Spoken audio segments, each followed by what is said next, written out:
Are your kids' extracurricular activities driving them and you to exhaustion? The New South Wales Government is today warning parents of the dangers of family fatigue. So how much is too much? Parenting expert Michael Gross joins me now. Morning to you, Michael. Good morning, Georgie. I guess most parents want to give their child every possible opportunity or experience, whether it be music, sport, languages, etc. But how much is too much? Yeah, look, certainly it's a very competitive environment at the moment, and most parents want to get their kids off to a really good start. And today's kids and the kids that go off to school today, many of them have 2 and 3 activities a day. So how much is too much? I think, you know, when your kids are becoming stressed and overstressed. And also I think sometimes family life becomes very stretched, and in some ways families fail to function. So you've got to look at kids themselves, and also you've got to look at family life as well. So if they're not enjoying it, I mean, is that enough of an indication that possibly, you know, don't pursue it? Yeah, good point. Who's leading this? Is it being parent-led or is it being child-led? I think there needs to be a little bit of both. I think kids need to do things, obviously, that they want to do. That's quite obvious. If they want to do activities, they're more likely to stick at it and they're more likely to be successful. But sometimes kids need a bit of a push from mum and dad as well. And that's a reasonably healthy thing. So getting that balance right is good.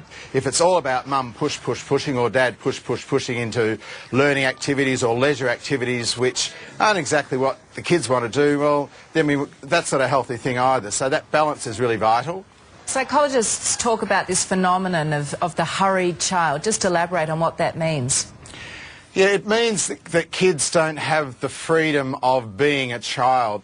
One of the things about the notion of childhood is it's developmental time when kids learn a lot about themselves, and one of the ways they learn about themselves is by, in some ways, the unorganised activities where they have some time to interact with their peers, some time to pursue their own passions and to find their own strengths. So kids need a certain amount of time which is free, which is unorganised. I guess we used to call it, when I was growing up, you know, mucking around time. And in this day and age, kids, we know they don't have as much mucking around time as they did in the past. And there's another aspect which is why that's important, is the fact that every school in Australia will tell you that they're struggling with children in a mental health capacity.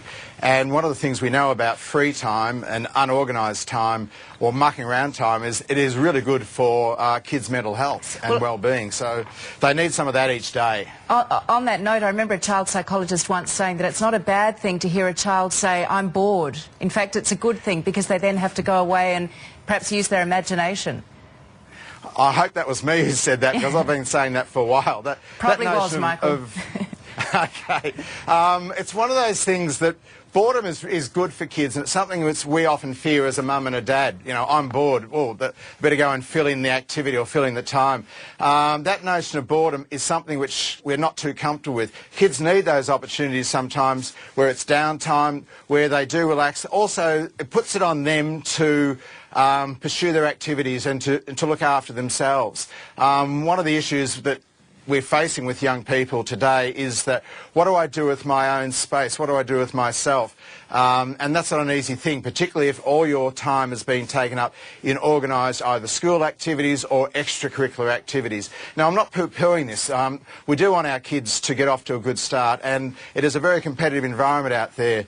But on this fact sheet which is being put out today, hopefully we'll raise an awareness and hopefully get some parents thinking about, you know, how much is too much. And one of the things I often advise parents is, if their kids are very busy and they want to do something else, then the issue then is, what are you going to drop to take on this new activity? Yeah. It's really useful advice, Michael. We've got some tips we're just going to put up now. As you say, encourage that free time, let kids relax and unwind. Don't be afraid of boredom.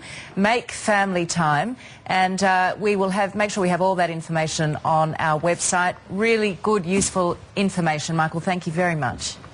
That's a pleasure, Georgie. See you soon.